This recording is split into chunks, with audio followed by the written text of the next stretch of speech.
So I'm from the Kawahara lab, and Laurel Kaminsky was our instructor, our scientist, along with Lillian, Chandra, and Becky.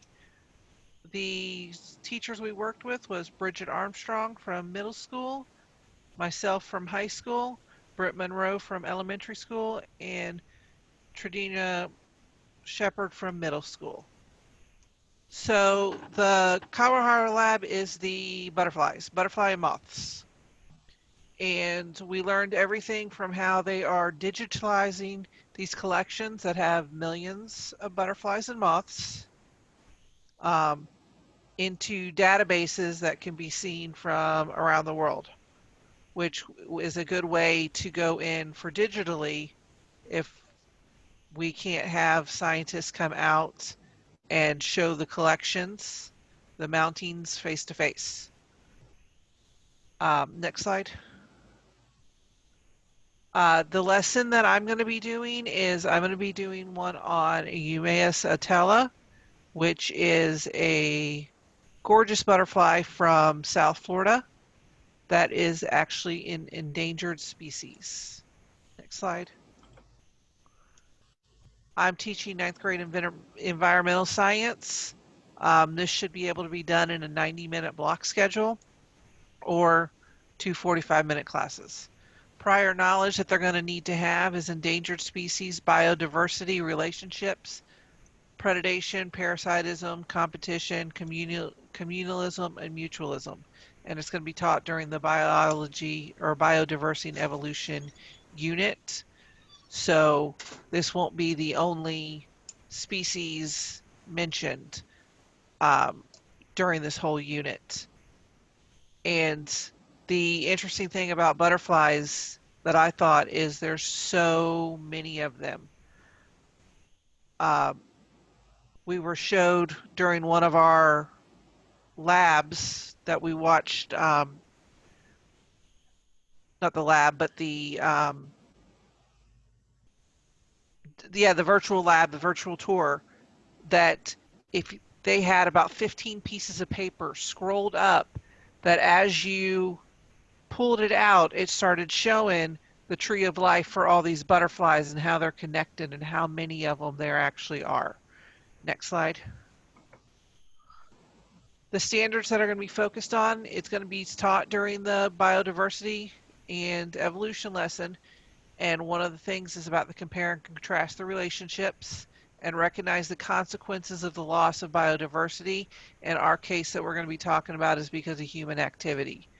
And the nature of science is looking at empirical observations, testable questions, formation of hypothesis, as well as recognizing the strength and usefulness of a scientific claim. And that's going to be coming from the scientists as they're going to be teaching. And they're going to be teaching, of course, what they love and show the correlation between how science isn't pinpointed to one specific area, and one scientist can be looking at 20, 30, 40 different things and all relating it to something, again, that they're interested in, that it doesn't have to be something that's boring and in a lab. Next slide. So these are just a couple pictures of the Eumaeus atala. I felt it was a very ugly caterpillar, but it's kind of cool looking. They are toxic, and they're toxic because of the plant that they live off, which on the right corner is the Kunti plant, which is the only native. I'm sorry, I forgot what kind of plant it is, but it's the only one that is native to Florida. Cycad. Okay, thank you. All right, next slide, please. And the learning goals. That they will be able to explain the impact of biodiversity on insects through the loss of native plants that must have a mutualistic relationship with the species in Florida. And then the bigger ideal that's tied to nature of science is that they're going to be able to realize the impact that these scientists are making and how their research is making claims and they're going to be using critical thinking in this case on the cause and effect relationship between the loss of the Kunti plant and the Eumateus atala being endangered.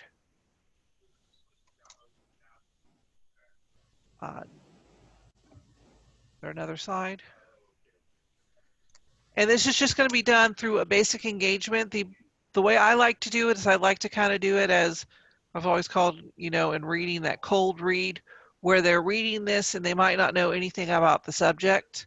They're going to understand and realize that these are butterflies, but they're not going to know anything about it and the purpose yet. And during our explore and explain, that's going to be when we're having questions and answers with the scientists, and the scientists actually doing their PowerPoints and lecturing on this particular species.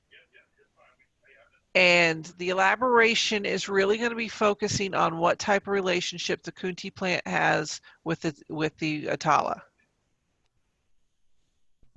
And their check for understanding, they're going to be doing a ticket out the door. Again, what is the relationship? They're going to be able to do a debate, because there's some that say it's parasitism, there's some that say it's mutualism, and that's just going to depend on how you're looking at it, and looking at it as when they were in the wild versus when they're in gardens. And of course, they'll be able to describe 2 ways that humans have impacted it through positive or negatively.